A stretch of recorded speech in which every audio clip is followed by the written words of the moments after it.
Dizem que o amor é cego, mas a ganância te dá uma visão perfeita. Daniel Martins achava que era o homem mais esperto de qualquer sala. Ele tinha acabado de vender sua startup de tecnologia por 50 milhões, comprado uma cobertura em São Paulo e decidido que sua esposa, quieta e modesta, não combinava com a estética da nova vida dele. Ele entregou os papéis do divórcio no aniversário de casamento deles, alegando que precisava de uma mulher que entendesse de luxo. Ele a expulsou enquanto ela estava secretamente grávida do filho dele, substituindo-a por uma amante mais nova e chamativa. Daniel achava que estava fazendo um upgrade. Ele não fazia ideia de que a mulher pobre que ele acabou de descartar era a única herdeira do império bancário Monteiro. Uma fortuna que faz 50 milhões parecer troco de pão. E quando ele descobrir, vai ser tarde demais. Fica comigo até o final, porque essa história vai te deixar de queixo caído. O ar dentro da cobertura na Avenida Paulista era tão refrigerado que parecia estéril. Cheirava a mármore frio e couro caro, especificamente o couro italiano do sofá onde Daniel Martins estava sentado. Daniel girou o líquido âmbar no copo de cristal. Era um uísque de 25 anos, que custava mais por garrafa do que sua esposa Sofia costumava ganhar em um mês como bibliotecária. Ele verificou o relógio, um Patek Philippe Nautilus que ele tinha comprado ontem, para celebrar o fechamento do negócio. 50 milhões. A venda de sua empresa de software, a Martins Stream, para um conglomerado do Vale do Silício, era oficial. O dinheiro estava numa conta privada do Itaú. Ele não era mais só um homem, ele era um rei.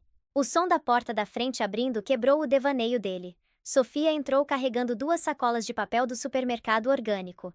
Ela parecia simples, estava usando um cardigan bege que já tinha visto dias melhores e sapatilhas confortáveis. O cabelo estava puxado para trás num coque bagunçado. Não tinha diamantes, não tinha etiquetas de grife, só Sofia. Feliz aniversário, Daniel, ela disse, um sorriso suave tocando os lábios, embora parecesse cansada. Ela colocou as sacolas na bancada de quartzo. Eu comprei os ingredientes para aquele risoto de açafrão que você gosta. Achei que a gente podia ficar em casa e abrir uma garrafa de vinho. Daniel não se levantou. Não ofereceu ajuda com as sacolas. Ele só ficou olhando para ela, sentindo um desapego frio. 4 anos atrás, quando ele estava programando num porão, o calor de Sofia tinha sido um conforto. Ela tinha pago o aluguel. Ela fazia café para ele às 3 da manhã. Ela era a parceira de apoio. Mas reis não precisam de apoio. Eles precisam de rainhas. E Sofia era decididamente uma plebeia. A gente precisa conversar, Daniel disse, a voz sem emoção. Sofia congelou, um pacote de arroz arbóreo na mão. Ela sentiu a mudança no ar imediatamente. Ela limpou as mãos no jeans e caminhou até a sala. Aconteceu alguma coisa? O negócio não foi para frente? O negócio está perfeito, Daniel disse se levantando. Ele caminhou até a mesa lateral e pegou um envelope pardo grosso. Minha vida está perfeita. Mas a imagem está errada. Ele jogou o envelope na mesa de centro. Ele caiu com uma batida pesada. O que é isso? Sofia perguntou, a voz tremendo ligeiramente. Papéis do divórcio. O silêncio que se seguiu foi mais alto que o trânsito da cidade lá embaixo. Sofia olhou para o envelope, depois para cima para ele. É nosso 4º aniversário. Eu sei, Daniel disse, tomando um gole do uísque. Olha, Sofia, vamos ser adultos sobre isso. A gente se afastou. Eu estou circulando em ambientes agora que, bem, francamente, você não se encaixa. Eu preciso de alguém que saiba navegar em galas, que entenda o mercado, que pareça fazer parte. Pareça fazer parte, Sofia repetiu, um lampejo de dor, cruzando os olhos cinzentos. Daniel, eu estou com você desde quando você tinha patrimônio negativo. Eu paguei pelos servidores do seu primeiro aplicativo. E eu vou te passar um cheque, Daniel interrompeu, acenando a mão com desdém. Eu sou generoso, estou te oferecendo 100 mil reais, um rompimento limpo. Você pode voltar para o interior, ou seja lá de onde você veio.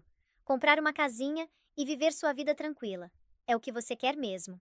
Sofia olhou para baixo para o estômago. A mão dela pairou sobre ele por uma fração de segundo, um reflexo.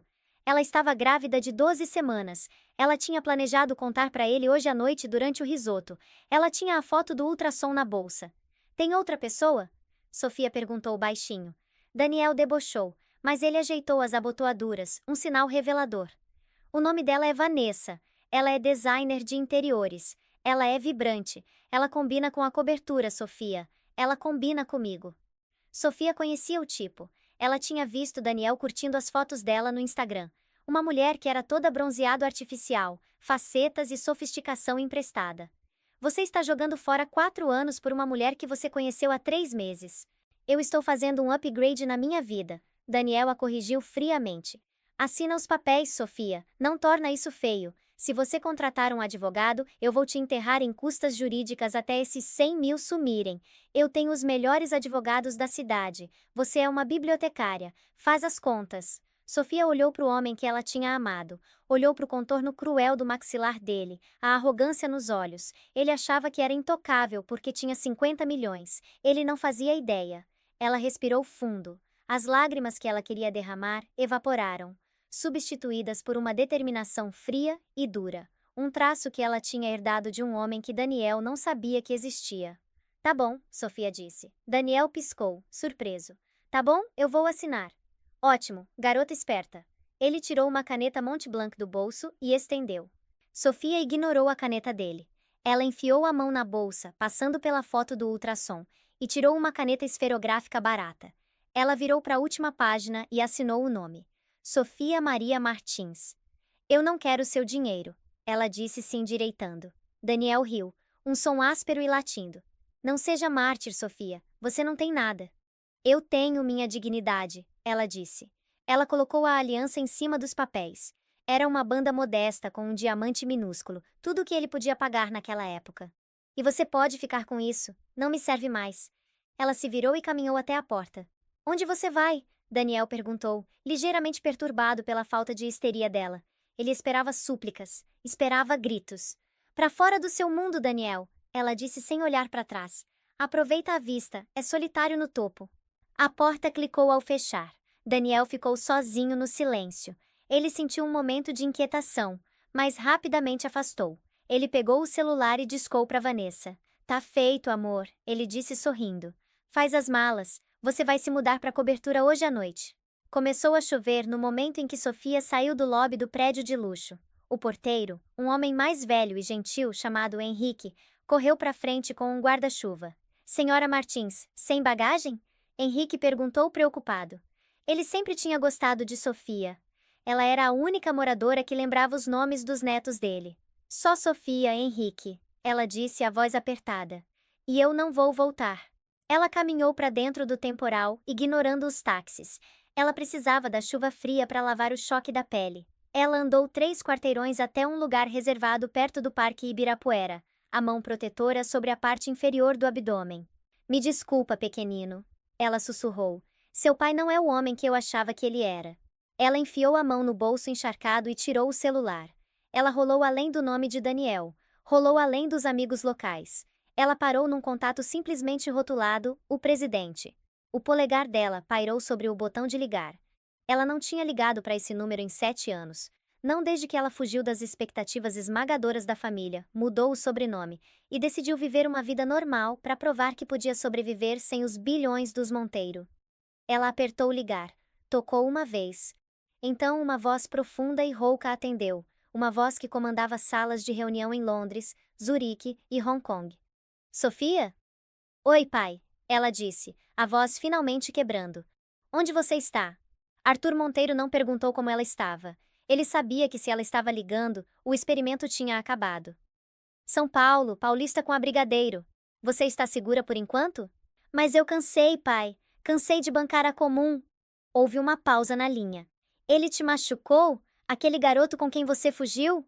Ele se divorciou de mim, Sofia disse, a amargura subindo como Billy. Ele me trocou por um modelo mais novo. Ele acha que eu sou um caso de caridade. Uma risada baixa e perigosa ecoou pelo telefone. Era o som que Arthur Monteiro fazia antes de adquirir uma empresa hostil e desmontá-la peça por peça. Ele não sabe? Não, ele acha que eu sou Sofia, a bibliotecária. Fica aí. Arthur comandou. Eu estou em Londres, mas estou mandando o jato. Vai estar em Congonhas em 2 horas. O carro está a 5 minutos de distância. E Sofia? Sim? Bem-vinda de volta à família.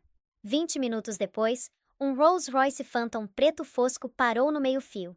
Era tão polido que refletia as luzes da cidade como um espelho. Um motorista em um terno impecável saiu segurando um guarda-chuva grande. Senhora Monteiro, o motorista disse, inclinando ligeiramente a cabeça. O senhor Monteiro me instruiu a levá-la ao Hotel Fasano até o avião estar pronto. Temos roupas esperando por você. Sofia deslizou para o banco de trás. O interior cheirava a riqueza de verdade. Silenciosa, poderosa e segura. Era um contraste brutal com a cobertura de dinheiro novo chamativo de Daniel. Aquilo era luxo barulhento. Isso era poder quieto. Enquanto o carro se afastava, Sofia olhou pela janela. Ela viu o prédio de Daniel recuando na distância. Ela não estava mais só triste. Ela estava com raiva. Daniel a tinha humilhado. Ele tinha descartado o amor dela como uma fraqueza. Ele tinha jogado fora o filho deles antes mesmo de saber que existia. Ele queria uma mulher que entendesse de negócios, que entendesse de poder. Motorista, Sofia disse, a voz endurecendo. Sim, senhora. A gente ainda tem a equipe de aquisições de plantão em São Paulo? A Monteiro Holdings sempre tem uma equipe em São Paulo, senhora. Ótimo, ela disse, limpando a última gota de chuva do rosto. Me arranja o dossiê sobre a Martin Stream. Eu quero saber quem comprou, quais são os termos e exatamente quão líquido Daniel Martins realmente está. Muito bem, senhora. Sofia se recostou. Ela tocou o estômago de novo. Ele queria um divórcio. Ela sussurrou para o carro vazio. Eu vou dar a ele uma guerra. 2 meses depois, Daniel Martins estava vivendo o sonho. Ou pelo menos era isso que ele dizia para si mesmo. A cobertura agora estava cheia do toque de Vanessa. Tudo era estampa de leopardo, folha de ouro e arte abstrata barulhenta. A própria Vanessa era barulhenta. Ela ria alto demais nas festas, bebia champanhe demais e gastava dinheiro num ritmo que até Daniel achava alarmante. Amor, olha! Vanessa guinchou, entrando de repente no escritório dele. Ela estava segurando um cachorrinho minúsculo numa bolsa de grife. É um Pomerania Teacup. Custou 12 mil reais. Não é fofo? Eu chamei ele de Gucci. Daniel massageou as têmporas. Ele estava tentando revisar o portfólio de investimentos. Vanessa, você usou o cartão Black? Duh, ela disse, revirando os olhos. Você disse que era rico, não disse? Não seja pão duro, Dan. É ruim para sua imagem. Ela saiu saltitando, deixando um rastro de perfume floral pesado. Daniel suspirou. A fase de lua de mel tinha durado exatamente 3 semanas. Vanessa não era só vibrante, era vazia. Ela não entendia o negócio dele, não cozinhava, não ouvia. Quando ele tentava falar sobre a volatilidade dos mercados de cripto, ela bocejava e perguntava se eles podiam ir para Trancoso. E depois, tinham as despesas. Os 50 milhões dele eram substanciais, mas os impostos levaram quase metade. Depois ele comprou a cobertura por 8 milhões, os carros, uma Porsche para ele, uma BMW X6 para ela, as joias, as festas constantes. Ele tinha queimado 6 milhões em dinheiro em 2 meses. Tá tudo bem, ele murmurou para si mesmo. Eu só preciso colocar o próximo empreendimento de pé. Ele estava trabalhando num novo projeto de IA. Precisava de capital de risco. Tinha uma reunião marcada para amanhã com um representante da Aurora Capital, uma enorme firma de investimentos europeia que estava querendo expandir para a tecnologia americana. Se ele fechasse esse negócio, estaria de volta ao topo. Ia mostrar a todo mundo, até para o fantasma de Sofia que assombrava os cantos quietos da mente dele, que ele era um gênio. O celular vibrou. Era um lembrete da reunião. Local: Hotel Fasano, sala privada. Reunião com o Sr. Gabriel Silveira. Daniel se levantou e caminhou até a janela. Olhou para a cidade. Eu tenho tudo, ele disse em voz alta, tentando convencer o reflexo no vidro. Em algum lugar em Londres, dentro de uma sala de reuniões mais antiga que os Estados Unidos, uma mulher em um terno Chanel sob medida estava sentada na cabeceira de uma mesa de mogno. O cabelo estava cortado num bob afiado e chique.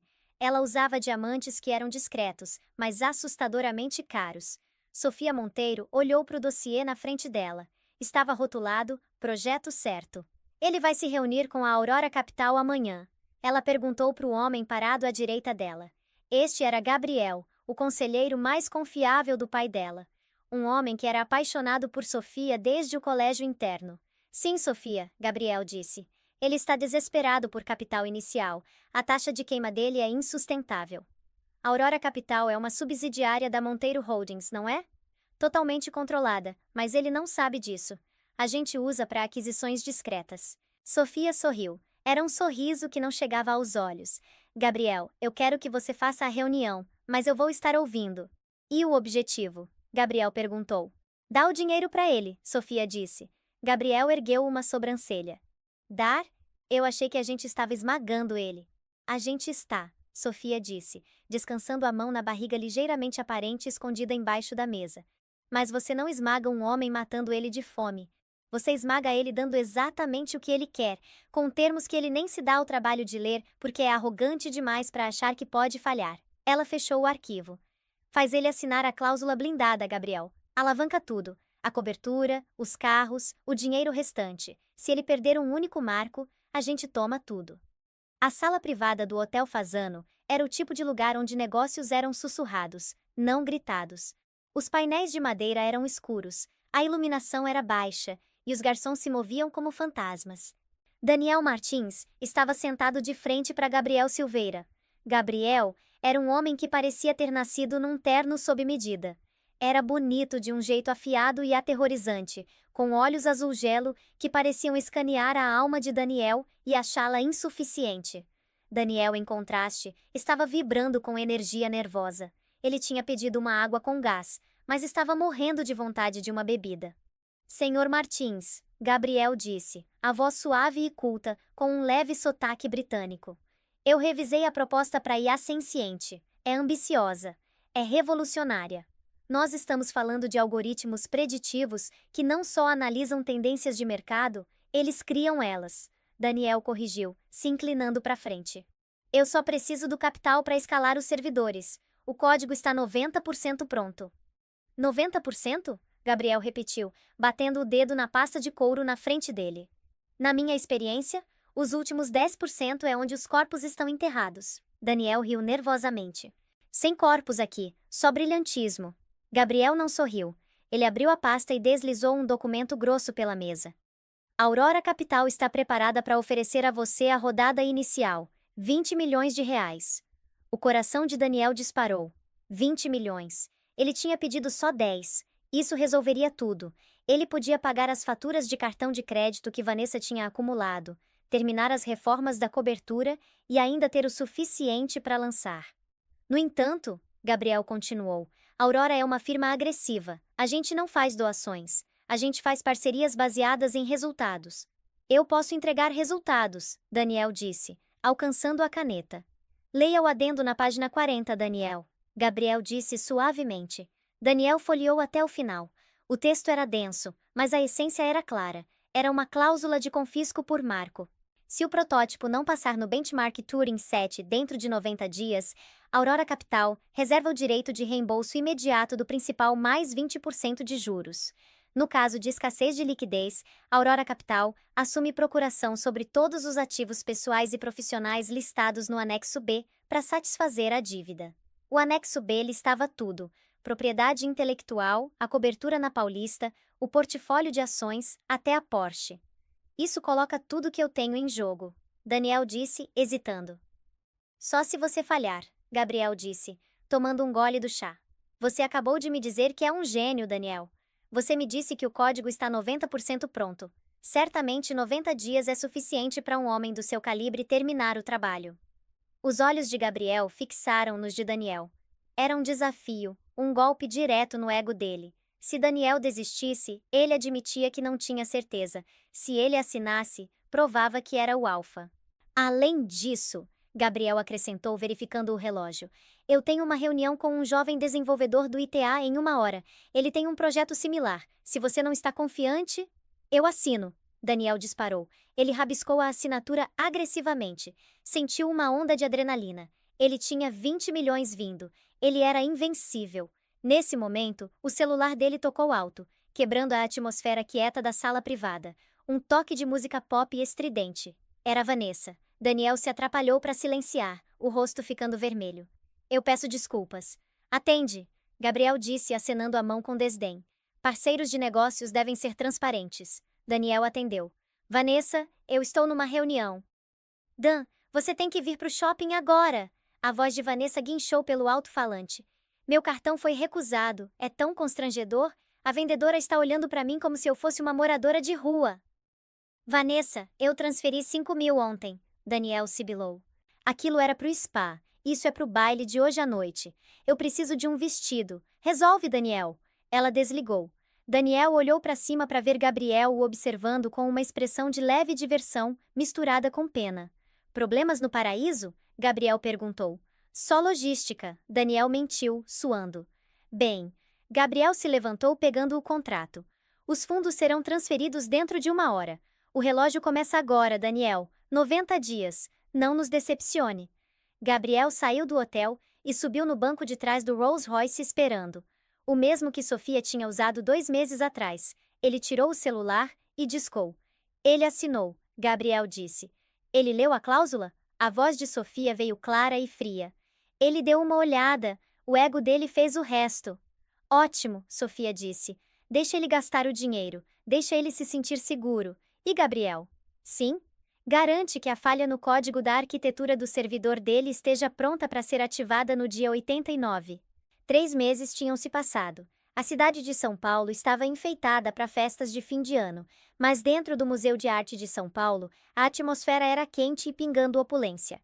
Era a noite do baile de inverno beneficente, o evento mais exclusivo da temporada. Os ingressos custavam R$ 10.000 por pessoa. Daniel Martins estava perto do bar, ajeitando o smoking. Era um Tom Ford, mas parecia apertado no colarinho. Os últimos 90 dias tinham sido um pesadelo. Os 20 milhões da Aurora Capital estavam quase acabando. 5 milhões foram para o negócio. Servidores, programadores, mineração de dados. Mas 15 milhões tinham evaporado no buraco negro da vida luxuosa dele. Vanessa tinha insistido numa casa de verão em Angra, mesmo sendo inverno. Ela tinha exigido um novo guarda-roupa.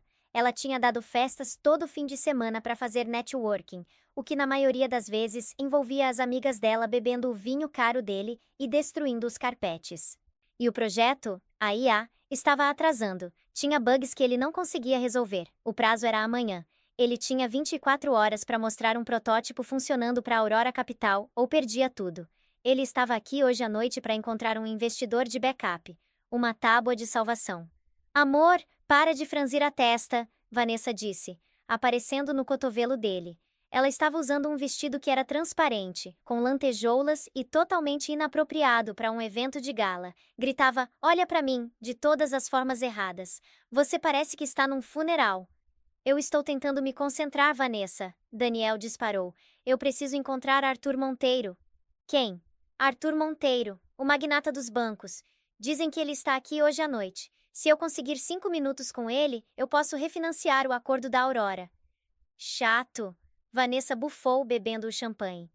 Ah, olha, tem um fotógrafo. Vem, vamos tirar uma selfie pro Instagram. Não. Daniel puxou o braço. Vai sentar. Ele escaneou a sala. O salão estava cheio da elite do mundo. Políticos, barões do petróleo, gigantes da tecnologia. De repente, a sala ficou em silêncio. Os murmúrios pararam. A multidão se abriu pelo centro como o mar vermelho. Uma mulher estava entrando no salão. Ela estava usando um vestido de veludo azul meia-noite, que abraçava o corpo e fluía numa cauda que cintilava como o céu noturno.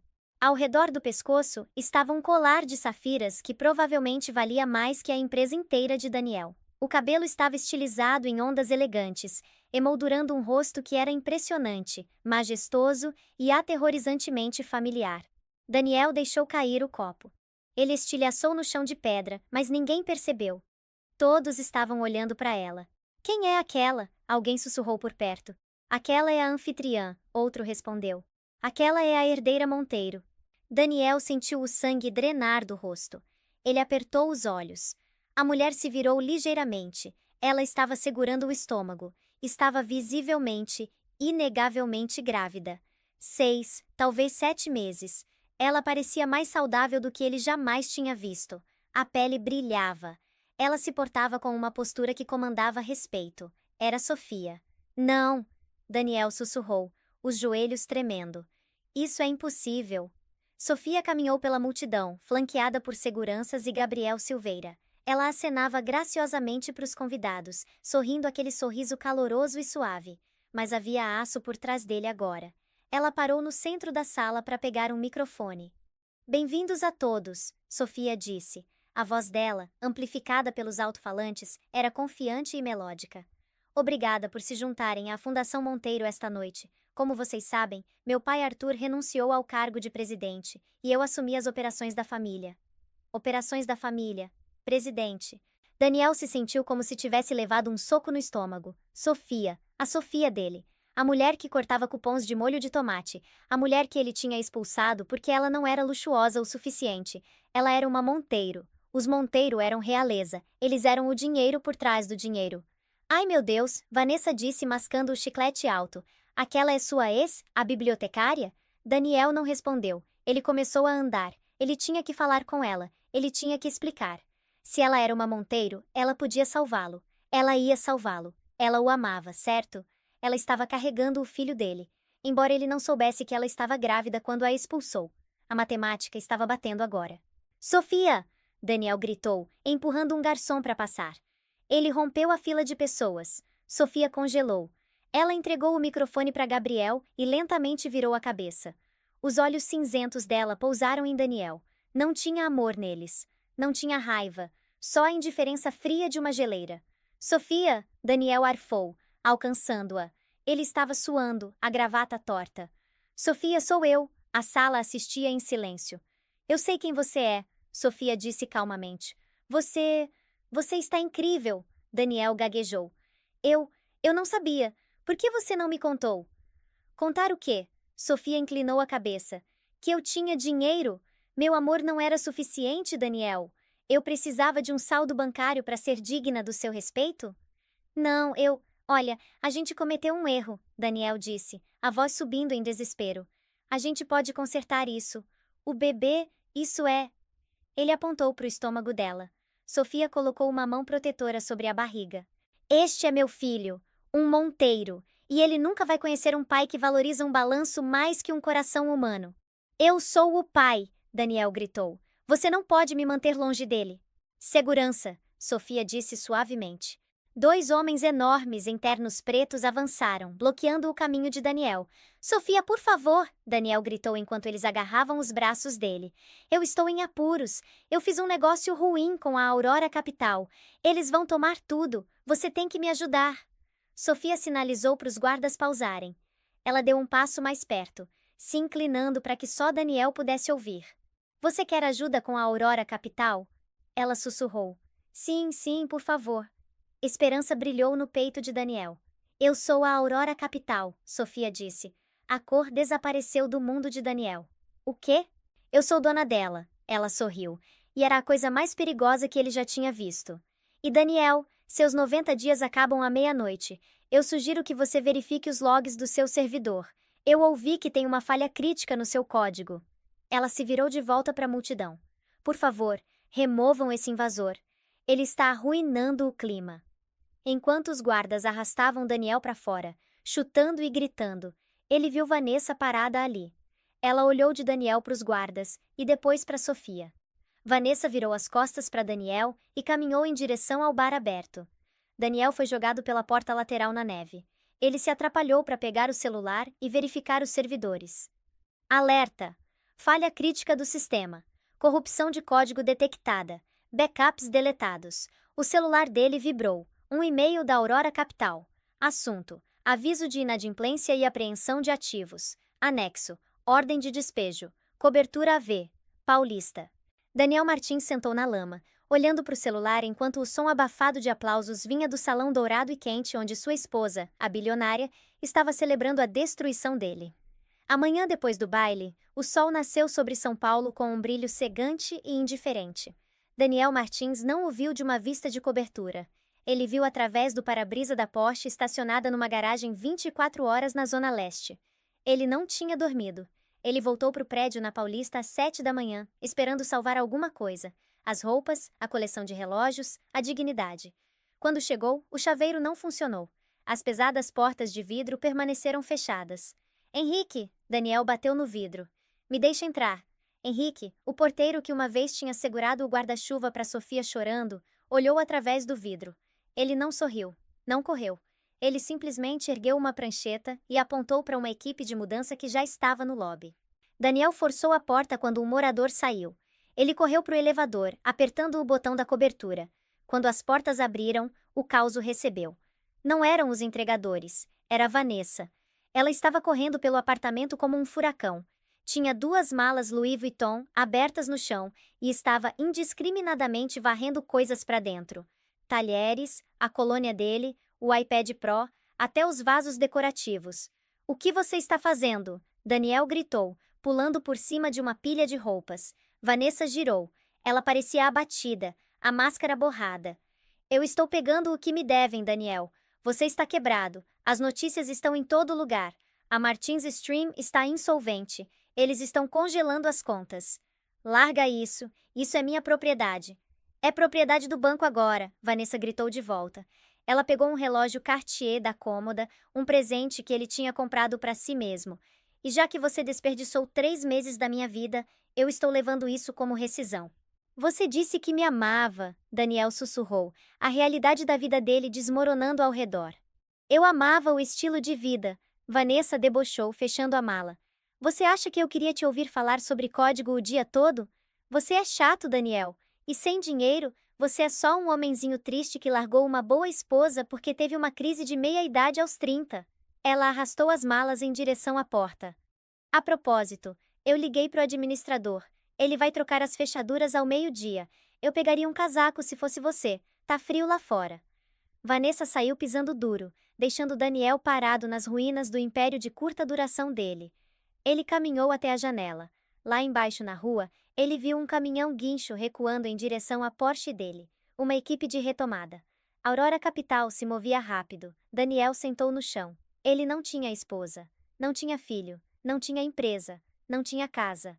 E a partir desta manhã, ele tinha exatamente R$ 84 no bolso. Ele pegou o celular para ligar para o advogado, mas a tela estava preta. O serviço tinha sido cortado. Pela primeira vez na vida, Daniel Martins chorou. Não por Sofia, mas pela percepção de que ele era o vilão da própria história. E vilões, como ele estava aprendendo, não têm finais felizes. Eles são despejados. 2 semanas depois, Daniel estava na fila de um refeitório comunitário na Zona Leste. Ele estava usando uma jaqueta de brechó que cheirava a naftalina. Não tinha feito a barba em 10 dias. Ele tinha tentado conseguir um emprego, tinha se candidatado a empresas de tecnologia, startups, até vagas de suporte técnico. Mas o nome Daniel Martins era veneno. Sofia não tinha só tomado o dinheiro dele, ela tinha destruído a reputação dele. Os rumores do setor eram que ele tinha fraudado investidores, que o código dele era roubado, que ele era instável. Ninguém ia contratá-lo. Enquanto ele avançava na fila por uma tigela de sopa, ele viu um jornal descartado numa mesa. A manchete o agarrou pela garganta. Herdeira Monteiro dá à luz filho Léo. O império bancário tem um novo herdeiro. Sofia Monteiro, CEO da Monteiro Holdings, recebe um menino saudável. Tinha uma foto. Sofia parecendo radiante numa cama de hospital, segurando um pacotinho minúsculo enrolado num cobertor branco. Daniel olhou fixamente para a imagem borrada do menino.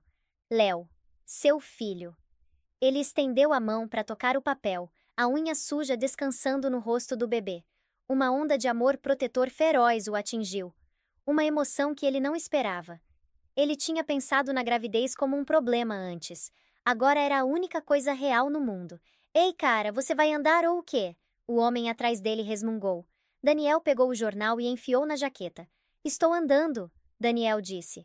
A voz dele soava diferente. A arrogância tinha sumido, substituída por cascalho e determinação. Ele saiu do abrigo para a chuva fria. Ele não ia morrer ali. Não ia apodrecer na sarjeta enquanto o filho dele crescia, achando que o pai era um monstro. Ele precisava mudar.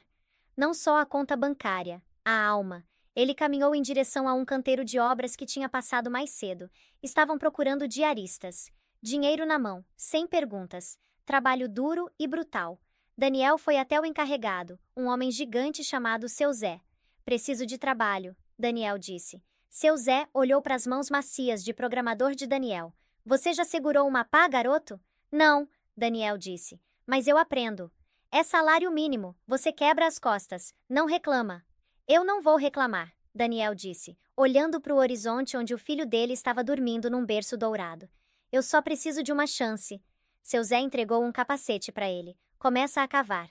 4 anos depois, O homem conhecido como Dan inalou profundamente, sentindo o gosto metálico de óleo e gasolina.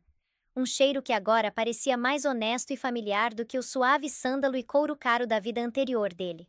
Ele estava trabalhando debaixo do capô de uma caminhonete enorme numa oficina chamada Alto do Zé, num canto rústico de Guarulhos. O sol, quando se dava ao trabalho de brilhar, encontrava caminho pelas clarabóias sujas, iluminando partículas de poeira dançando no ar. Daniel Martins estava irreconhecível.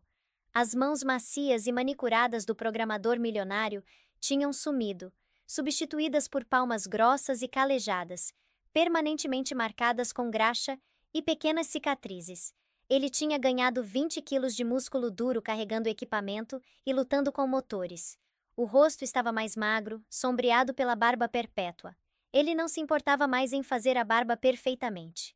A arrogância que uma vez definiu a postura dele tinha sido lixada por 4 anos de trabalho por salário mínimo, longas horas, e a solidão quieta e esmagadora da verdadeira perda. A identidade dele era protegida pela obscuridade. O mundo da tecnologia tinha esquecido Daniel Martins. Ele era simplesmente Dan, o mecânico, confiável, quieto e ferozmente focado. A diferença na vida dele não era só física, era interna. Ele não tinha tocado uma linha de código em anos. Seu único ritual era a ida semanal à cooperativa de crédito local, onde ele depositava uma pequena porcentagem dos ganhos em dinheiro numa conta poupança que ele nunca acessava. A conta era marcada apenas com as iniciais LM. Ele lia os jornais de negócios agora, não por lucro, mas por notícias da Monteiro Holdings. Ele acompanhava a carreira de Sofia, o crescimento implacável e brilhante do império, sob o comando dela. Ele também acompanhava o desenvolvimento do filho deles, Léo, através de fotos de eventos de caridade ou fotos de paparazzi de visitas ao parque. Léo tinha os olhos cinzentos afiados da mãe e a bagunça incontrolável de cabelos castanhos cacheados de Daniel. Ele tinha 4 anos agora. Daniel nunca considerou contatá-los. Ele sabia que a punição dele era o exílio. Ele não estava pedindo perdão, só redenção. E redenção, ele percebeu, não era encontrada num cofre de banco, mas no sofrimento autoimposto e no trabalho honesto. Ele fechou o capô da caminhonete, limpando uma camada de suor e graxa da testa com as costas da mão. "Tudo pronto, dona Helena", ele chamou, pegando as notas amassadas que ela entregou. Quando a cliente saiu, uma Mercedes-Benz S-Class elegante preta obsidiana, um carro que gritava poder, deslizou para o posto de gasolina do outro lado da rua. Daniel congelou. Os olhos dele foram atraídos não para o carro, mas para a mulher que emergiu do lado do passageiro. Ela estava envolta num casaco branco até o chão e óculos de sol de grife enormes, o cabelo perfeitamente arrumado, mas a elegância predatória, a teatralidade, era inconfundível. Vanessa. Um nó frio se apertou no estômago de Daniel. Ele não a via desde que ela o tinha abandonado na cobertura destruída. Ele rapidamente pegou um pano e caminhou casualmente em direção a uma pilha de pneus descartados, fingindo organizar a borracha para poder ouvir. Vanessa não estava ali pela gasolina. Ela estava discutindo com um homem corpulento num terno sob medida que saiu do lado do motorista. Daniel o reconheceu instantaneamente dos perfis de negócios. Carlos, o formidável chefe de segurança de Victor Draven, o invasor corporativo que atualmente estava tentando desmantelar a Monteiro Holdings. "O cronograma está definido." A voz de Carlos era um rosnado baixo, claramente audível na rua quieta. "A babá leva o pirralho para o zoológico do Ibirapuera toda terça às 2 da tarde. Isso é amanhã." "Você tem certeza que o detalhe de segurança é leve?" Vanessa sibilou nervosamente, verificando o relógio caro. "Eu não posso ser pega. Victor me prometeu 5 milhões por isso. 5 milhões. Você se preocupa em pegar o menino quando a distração acontecer. A gente tem a van de serviço pronta, placas limpas, tudo." Carlos disse com uma confiança arrepiante. "Uma entrega rápida, uma ligação para CEO e até quarta-feira, Sofia Monteiro assina a transferência dos ativos europeus. Se a gente tiver o filho dela, ela assina." "Ótimo", Vanessa disse, uma satisfação venenosa colorindo o tom. "É o que os ricos merecem por acharem que são intocáveis." Ela estalou os dedos. "Eu ainda odeio que ela ficou com tudo. Isso é vingança." As palavras atingiram Daniel como um golpe físico. Não só a mãe do filho dele estava sob ameaça, mas o próprio filho dele era a moeda de troca. E a mulher que tinha ajudado a destruir Daniel, agora estava ajudando a destruir a família dele. A Mercedes se afastou, deixando Daniel parado sozinho, o pano de graxa pendurado, esquecido na mão. Léo, seu filho. O instinto protetor feroz que surgiu através dele foi imediato, primordial e avassalador. Não era o impulso de um criminoso de colarinho branco tentando tramar a saída de problemas. Era o impulso cru e indomável de um animal encurralado defendendo seus filhotes. Ele olhou para o relógio. Segunda à noite. Menos de 20 horas. Ele podia ligar para a polícia. Podia ligar para Gabriel Silveira, o conselheiro de Sofia. Mas a palavra dele não valia nada. Ele era Dan, o mecânico. Um desconhecido com um passado que o fazia parecer um ex-rancoroso ou um teórico da conspiração desesperado. Quando elevassem o aviso dele, Carlos e Vanessa teriam o menino a meio caminho da fronteira. Eu tenho que parar isso sozinho. Ele voltou para o escritório da oficina, pegou as chaves e deslizou a chave de roda pesada, 60 centímetros de aço temperado, na cintura do jeans. Era a única arma que ele possuía, e parecia mais pesada que todo o ouro que ele costumava ter. O plano dele era simples, imprudente e movido puramente por adrenalina. Ele conhecia as entradas de serviço do Parque Ibirapuera das corridas antigas.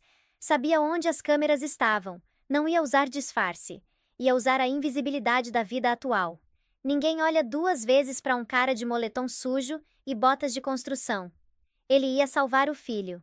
Mesmo que custasse a redenção quieta e frágil que ele tinha passado 4 anos conquistando. No dia seguinte, terça-feira, 13h45, Daniel estava posicionado atrás de uma pilha alta de fardos de feno, perto do zoológico infantil na beira do parque. O coração martelava no peito, uma batida frenética e dolorosa. Ele os viu. Léo, rindo enquanto apontava para os pássaros exóticos, a babá Helena e 2 guarda-costas grandes e atentos da segurança Monteiro. Às 13h58, precisamente no horário, o caos explodiu. Não perto dos pinguins, mas perto dos banheiros públicos. Uma distração. Um clarão de fumaça laranja encheu o ar e alguém começou a gritar. A multidão instintivamente se afastou do distúrbio.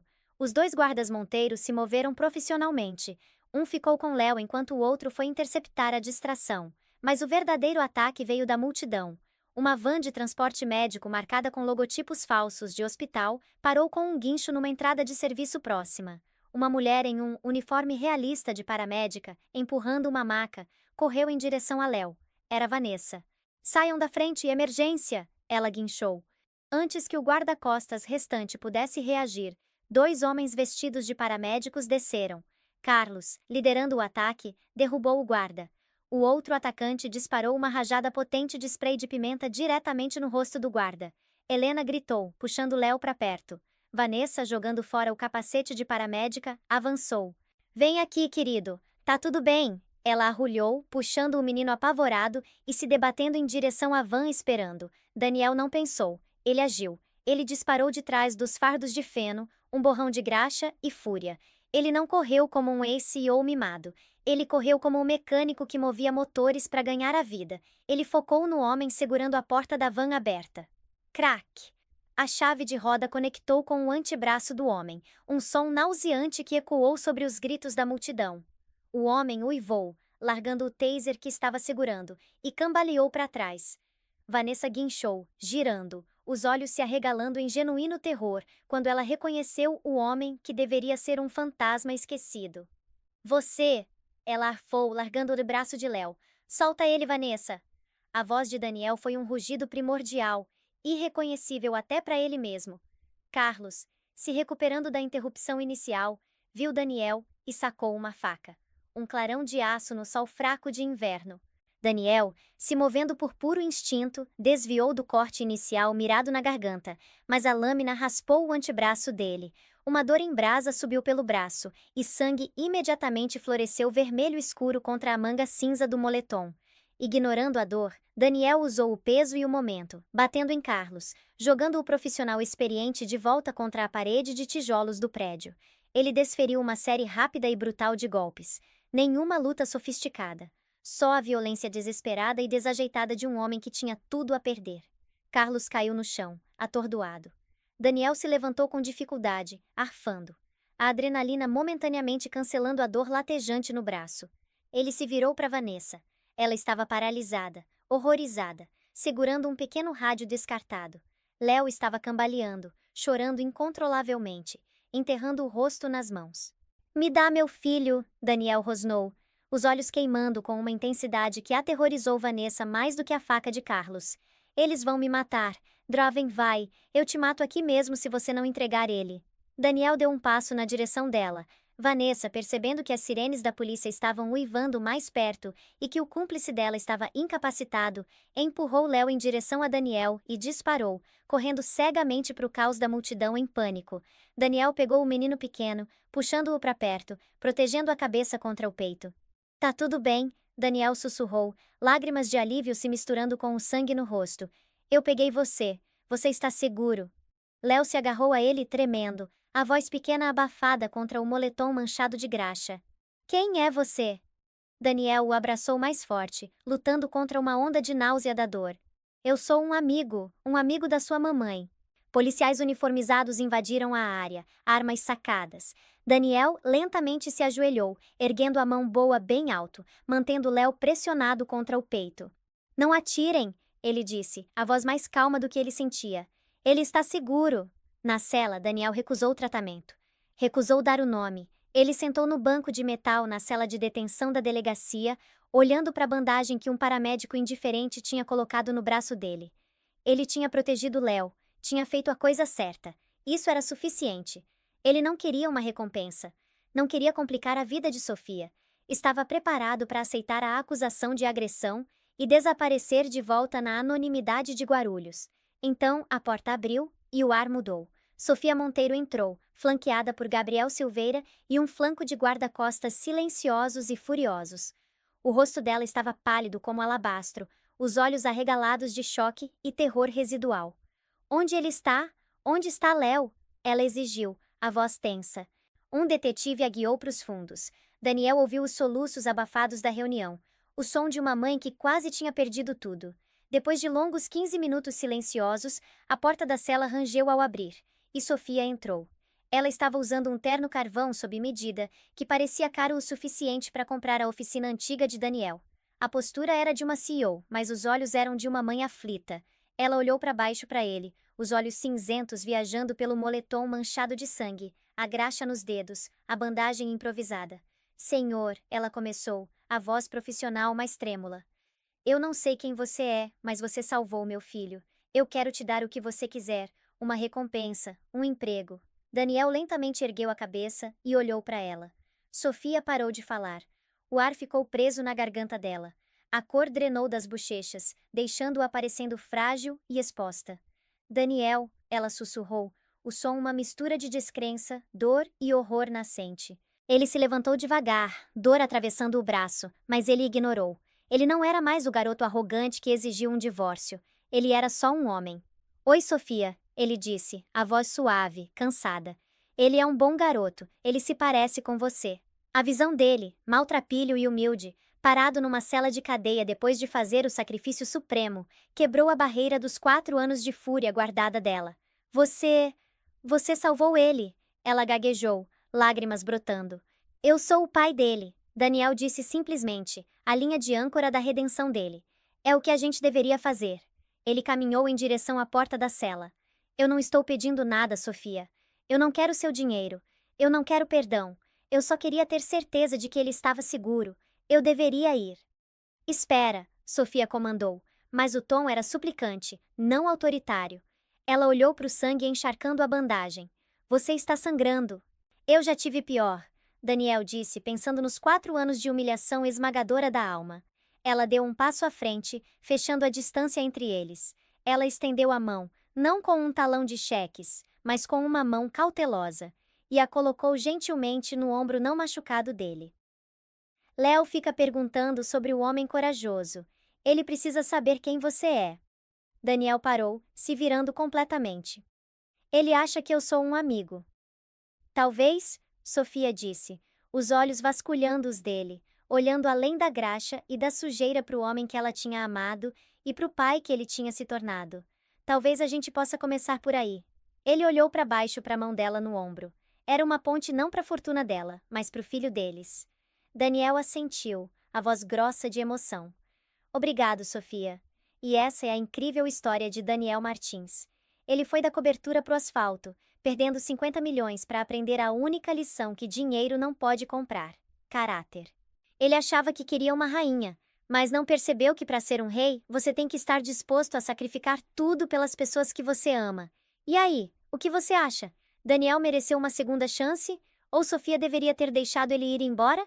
Me conta nos comentários. Se você curtiu essa montanha-russa de drama e redenção, por favor, manda aquele like, se inscreve no canal e ativa o sininho para nunca perder uma história. Valeu por assistir e te vejo no próximo vídeo. Você já parou para pensar no que faria se descobrisse que a pessoa que jurou te amar está na verdade planejando te abandonar do outro lado do mundo? Sem te avisar, sem te dar um centavo, deixando você para trás com uma montanha de dívidas e uma assinatura falsificada no seu nome. Pois é, essa é a história de uma mulher que descobriu exatamente isso, mas em vez de desmoronar, ela fez algo que ninguém esperava. Ela desapareceu, simplesmente sumiu.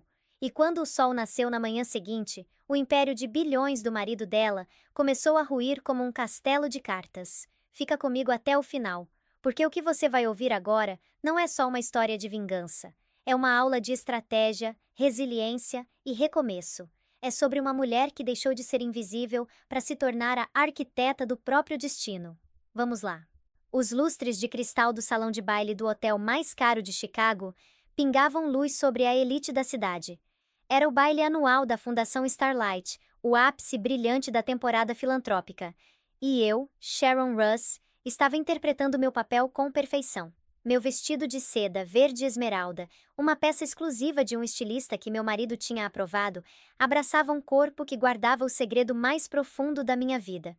Com 3 meses de gravidez, eu era apenas um sussurro de uma nova realidade, um segredo que só eu conhecia. Meu marido, James Scott, sempre foi um dançarino de tirar o fôlego.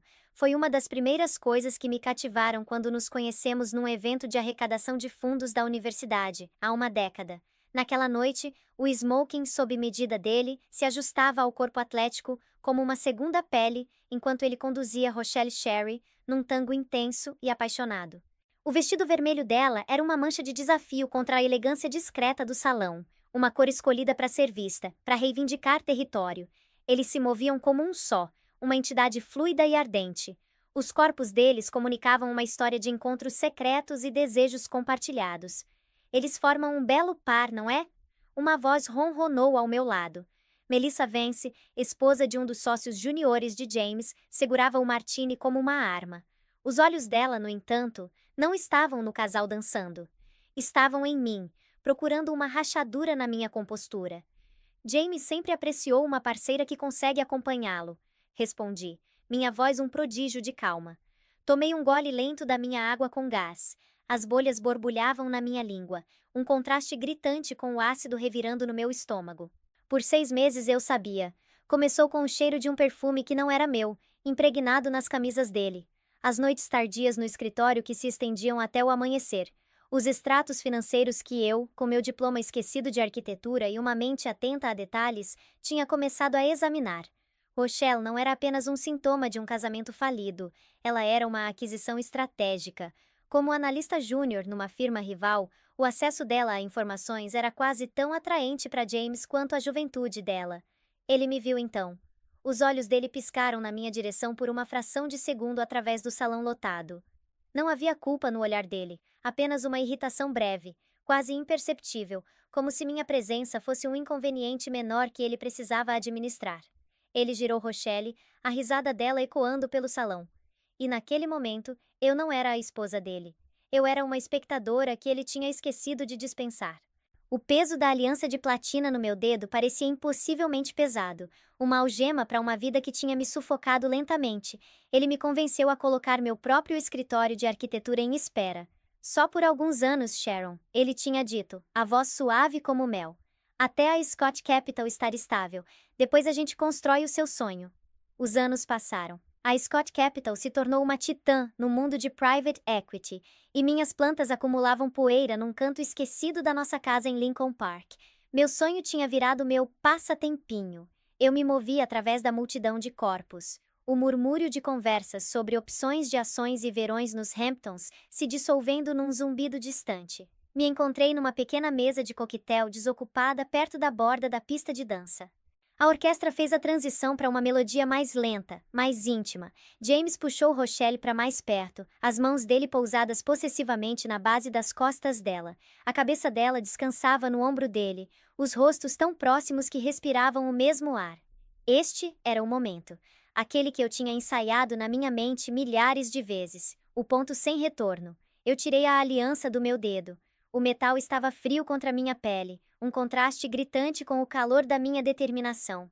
Era um anel bonito, um diamante perfeito de 5 quilates que James tinha apresentado como símbolo do compromisso inabalável dele. Era, eu agora sabia, apenas mais um investimento, projetado para valorizar e garantir minha obediência. Caminhei até a borda da pista de dança, diretamente na linha de visão deles. Quando eles viraram, os olhos de James se arregalaram levemente. Um lampejo de confusão cruzou as feições perfeitamente compostas dele. O sorriso triunfante de Rochelle vacilou quando ela me viu me aproximar.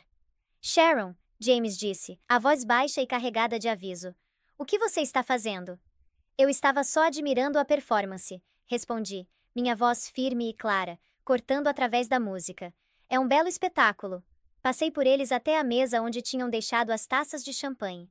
Com um clique suave e deliberado que pareceu silenciar o salão inteiro, coloquei minha aliança na madeira polida ao lado do copo dele.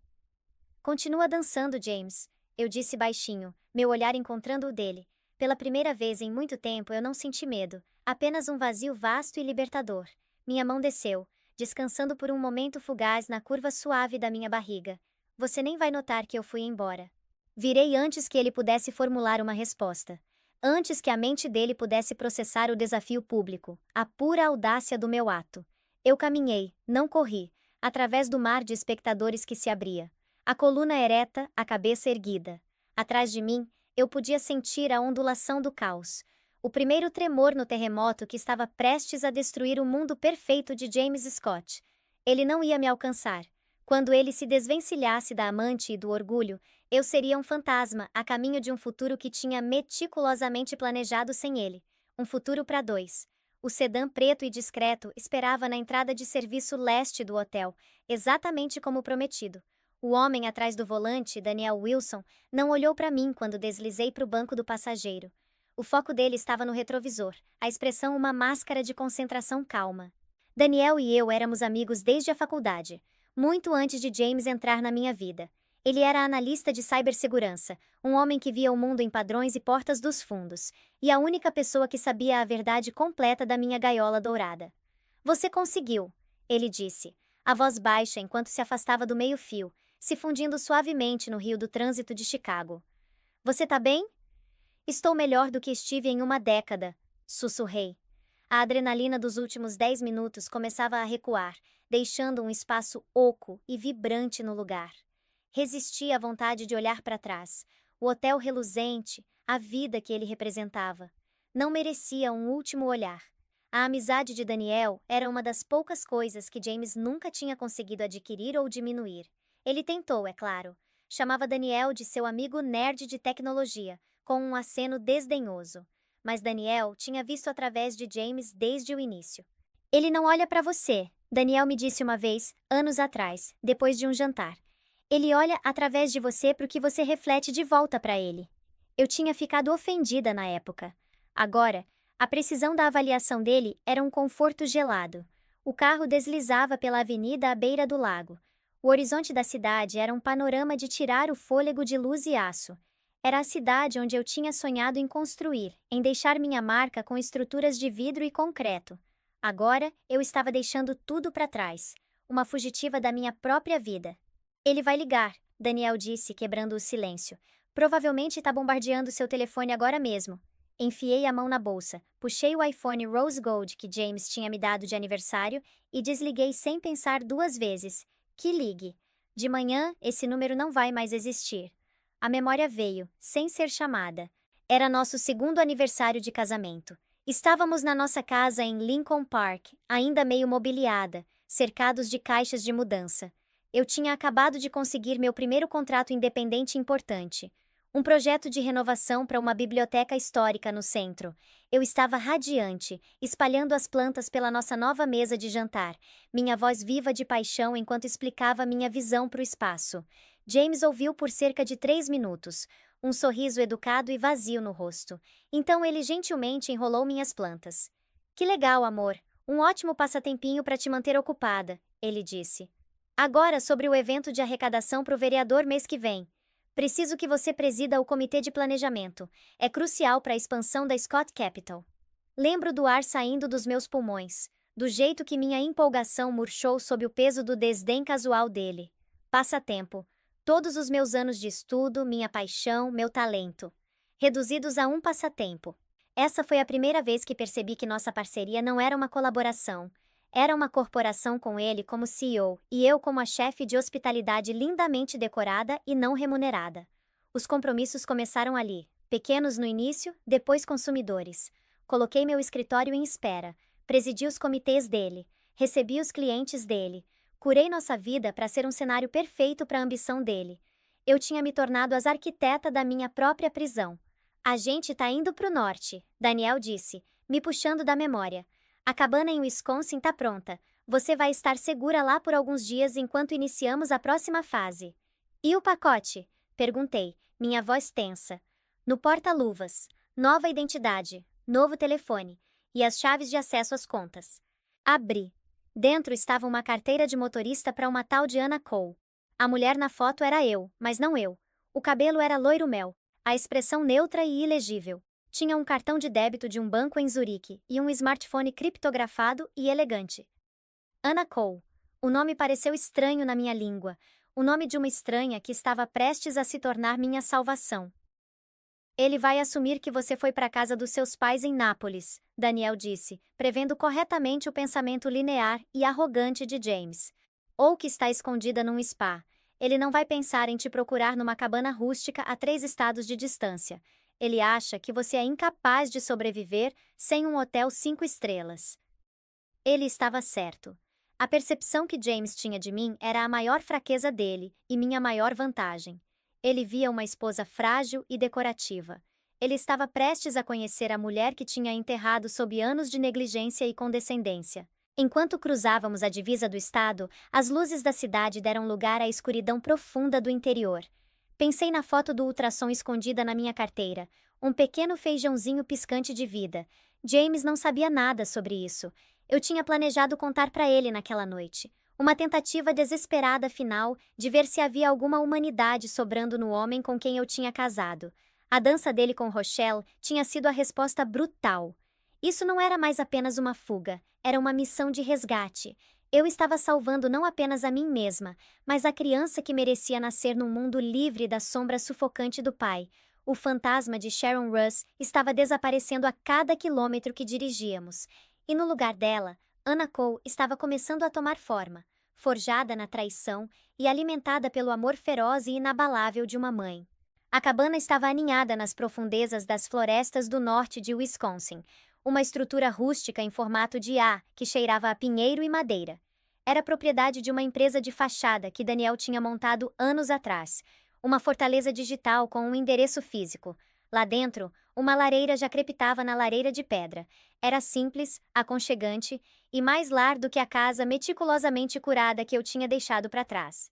Sua mala de emergência tá no quarto, Daniel disse, colocando um laptop na pesada mesa de centro de madeira. O essencial tá empacotado. O resto das suas coisas, vamos ter que considerar baixas de guerra. Pensei nos meus livros de arquitetura, minha mesa de desenho, os modelos de argila meio terminados de prédios que nunca seriam construídos. Não eram apenas coisas, eram pedaços de um eu que eu tinha permitido ser amputado. Tudo bem, eu disse, minha voz traindo um pequeno tremor. Eles pertenciam a uma pessoa diferente. Daniel abriu o laptop. Certo, fase 2. A conta offshore está ativa. A primeira transferência foi compensada há 1 hora. Exatamente 50% de todos os ativos líquidos legítimos conjuntos. Nem mais, nem menos. Por meses, com a ajuda secreta de um contador forense que Daniel tinha verificado, eu tinha estado rastreando o labirinto das nossas finanças. Meticulosamente separei o dinheiro que tínhamos ganho e economizado juntos dos investimentos sombrios e contas privadas que James tinha criado sem meu conhecimento. Eu estava levando apenas o que era legalmente meu. O resto, a evidência da decepção dele, era minha apólice de seguro. O gatilho de homem morto tá armado. Daniel continuou, os dedos voando pelo teclado. Era a ideia dele. Um servidor em nuvem seguro guardava cópias de cada documento incriminador que eu tinha encontrado. Se eu não fizesse login com um código específico a cada 72 horas, o pacote inteiro seria automaticamente enviado para o conselho da Scott Capital, para a SEC, e para o principal jornalista financeiro do Chicago Tribune. Era uma espada de Damocles digital pairando sobre a cabeça de James. Afundei no sofá de couro gasto. O calor da lareira era um conforto bem-vindo. A adrenalina tinha desaparecido completamente, substituída por uma exaustão profunda nos ossos. Agora que a fuga era real, a enormidade do que eu tinha feito, e do que tinha sido feito comigo, desabou. O caso com Rochelle era a traição mais visível, mas não foi a ferida que nos separou. O golpe, verdadeiramente fatal, tinha vindo 3 meses atrás. James supostamente estava num retiro de sócios em Aspen. Eu estava procurando alguns documentos fiscais antigos no escritório da casa, quando minha mão roçou uma tábua solta debaixo da escrivaninha dele. Meu olho de arquiteta sempre tinha notado que estava levemente desalinhada. A curiosidade me consumiu. Forcei para abrir. Dentro havia uma pasta de couro. Não continha certificados de ações ou cartas de amor secretas. Continha documentos de hipoteca. Uma segunda hipoteca, para ser precisa. De 2,5 milhões de dólares tomada contra nossa casa em Lincoln Park, que estava totalmente quitada. Minha assinatura estava em cada página. Uma falsificação impecável e inegável. O cartório era um associado júnior do escritório dele. Lembro de ficar encarando os papéis, minha visão embaçando. Ele não estava apenas me traindo. Ele tinha roubado nossa fundação, o único ativo tangível que era para ser nosso futuro compartilhado. O dinheiro tinha sido transferido para uma conta que eu não conseguia acessar. Uma conta ligada a uma empresa que eu nunca tinha ouvido falar. Quando confrontei ele, ele riu e descartou. É uma solução temporária de liquidez, Sharon. Um investimento brilhante para a firma. Os retornos vão ser astronômicos. Você tem que confiar em mim. Confia em mim. As 2 palavras que ele tinha usado para desmontar minha vida pedaço por pedaço. Confia em mim quando eu disse que você deveria colocar sua carreira em espera. Confia em mim quando eu disse que deveríamos usar sua herança para a entrada da casa.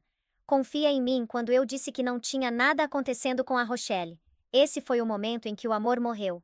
Não numa explosão de fogo, mas no vácuo frio e silencioso da descoberta. O planejamento da minha saída começou no dia seguinte. O caso era só ruído. A assinatura falsificada foi a declaração de guerra. Sharon! A voz de Daniel era gentil, me puxando da escuridão da memória. Você tá pensando nisso, não tá? Na casa. Assenti, incapaz de falar. O que ele fez foi mais do que só criminoso. Ele disse, o olhar firme. Ele olhou para o lar que vocês construíram juntos, o futuro que estavam planejando, e o alavancou como qualquer outro ativo no balanço dele, você incluída. Ele estava certo. No mundo de James, tudo e todos tinham um preço. Ele tinha calculado meu valor e decidido que eu valia menos que um investimento de alto risco.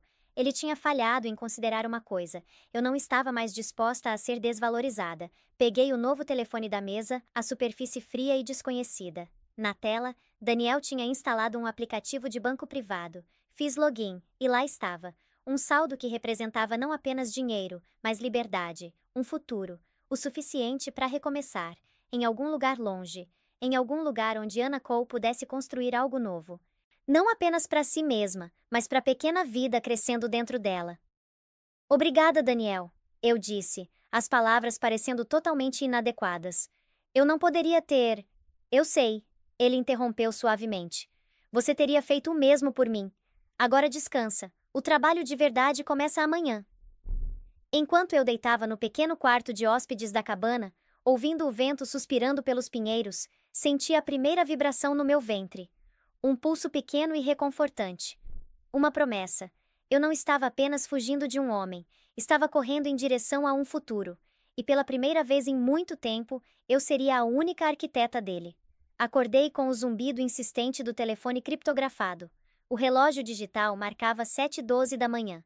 A luz do sol entrava pela janela da cabana, pintando listras no chão de madeira. Era Daniel. A voz dele estava sombria, despojada da calma usual. Ele tá se movendo mais rápido do que a gente antecipou. Já ligou pra polícia. Sentei, meu coração começando um ritmo frenético contra as costelas. Eles vão fazer ele esperar 24 horas. Um adulto tem o direito de ir embora. Normalmente sim, Daniel disse. Mas James Scott não é uma pessoa normal. Ele doou $500.000 para a campanha de reeleição do chefe de polícia ano passado. Eles estão tratando como um caso prioritário de pessoa desaparecida de alto risco. Ele tá jogando a carta do marido preocupado e tá jogando pesado. Um calafrio desceu pela minha espinha. Eu tinha subestimado o descaramento dele, sua capacidade de manipular os próprios sistemas criados para proteger as pessoas. Me movi para a sala onde a pequena televisão estava sintonizada num canal de notícias 24 horas. E lá estava ele. James estava nos degraus da nossa casa, o rosto uma máscara de angústia cuidadosamente elaborada. Rochelle não estava em lugar nenhum. Ele usava um terno cinza sóbrio, a expressão grave enquanto falava para um bando de repórteres. Estou implorando pelo retorno seguro da minha esposa, ele disse, a voz grossa de emoção. Sharon tem estado sob estresse imenso ultimamente. Ela não tem sido ela mesma. Temo que ela possa estar desorientada, confusa. Se alguém a viu, por favor, entre em contato com as autoridades imediatamente. Só queremos ela em casa em segurança. Estresse, desorientada, confusa. As palavras eram dardos venenosos projetados para me desacreditar antes mesmo que eu pudesse falar. Ele estava construindo a narrativa dele. Eu não era uma mulher que tinha escapado de um casamento tóxico. Era uma esposa instável, que tinha sofrido um colapso mental. Era brilhante. Era diabólico. Roteiro padrão. A voz de Daniel crepitou pelo telefone. Se ele não pode ser o herói, ele vai ser a vítima. E piora. Ele tá oferecendo uma recompensa de $50.000. 50 mil. Era o suficiente para transformar cada frentista de posto, recepcionista de motel e vizinho curioso entre Chicago e a costa num potencial informante. A segurança do meu anonimato estava evaporando a cada palavra que ele dizia. Eles estão triangulando a última localização do seu telefone antigo para o hotel, Daniel continuou. Vão estar puxando imagens de vigilância da área inteira. Meu carro vai estar nelas. Você precisa se livrar dele, eu disse instantaneamente. Já tô resolvendo. Vou encontrar um contato em Milwaukee que se especializa em fazer veículos desaparecerem. Mas isso acelera tudo, Sharon. Você precisa estar transformada e na estrada ao meio-dia. Olhei para o meu reflexo na tela escura da televisão. O cabelo castanho escuro. O formato familiar do meu rosto. Era o rosto de uma pessoa desaparecida. Era uma responsabilidade. No banheiro, os suprimentos que Daniel tinha empacotado estavam dispostos como ferramentas de cirurgião. Caixas de tintura loira-mel, lentes de contato coloridas, paletas de maquiagem projetadas para contorno, para mudar a própria estrutura do rosto. A transformação física de Sharon para Anna tinha que acontecer agora, e tinha que ser perfeita. Enquanto o cheiro acre da tintura enchia o pequeno cômodo, pensei na performance de James. Ele era um manipulador mestre, não apenas de finanças, mas de pessoas. Ele tinha me manipulado por anos, me convencendo de que minhas próprias ambições eram pequenas e frívolas, comparadas à grande visão dele. Agora, ele estava fazendo isso com a cidade inteira. Minha vida antiga parecia um país distante. A mulher que organizava jantares elegantes e selecionava amostras de tecido parecia uma estranha. Aquela mulher teria ficado aterrorizada, teria sido destruída pela traição pública de James, mas Anna Cole não estava destruída. Ela estava focada. Enquanto lavava a tintura escura do cabelo, assistindo ela girar pelo ralo como restos de uma vida passada, o telefone criptografado vibrou de novo. Era um alerta de notícias de um jornal de negócios local que Daniel tinha encaminhado. A manchete dizia: Scott Capital anuncia grande expansão europeia. Escritório de Londres abrirá no quarto trimestre. Congelei, água pingando do meu cabelo recém-loiro no chão. O artigo detalhava o plano ambicioso de James de lançar uma nova sede em Londres. Citava ele extensivamente sobre sua visão de dominação do mercado global. O artigo era de 2 dias atrás, o dia antes do baile. Ele estava planejando uma mudança massiva e transformadora de vida para outro continente, e nunca tinha dito uma única palavra para mim. Minha mente acelerou, conectando os pontos. A segunda hipoteca, a empresa misteriosa, as contas esvaziadas. Não era apenas uma solução de liquidez para a firma dele. Ele estava financiando sua própria fuga. Uma fuga que claramente não me incluía. Então, Daniel mandou um segundo link. Este era de um blog internacional de imóveis de luxo. A manchete foi um soco no estômago. Cobertura em Knightsbridge, vendida por 8,5 milhões para financista americano.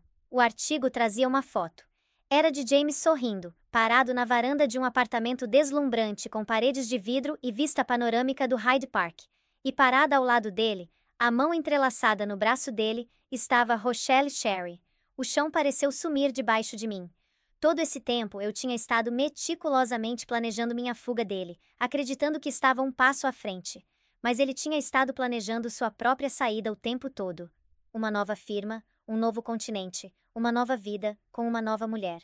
Eu não tinha sido apenas traída, eu tinha sido marcada para abandono. Meu desaparecimento não tinha arruinado os planos dele. Tinha sido meramente um começo inconvenientemente prematuro para eles. Uma fúria estranha e fria se instalou sobre mim, deslocando o medo. Isso mudava tudo. Meu plano não era mais apenas sobre desaparecer e recomeçar.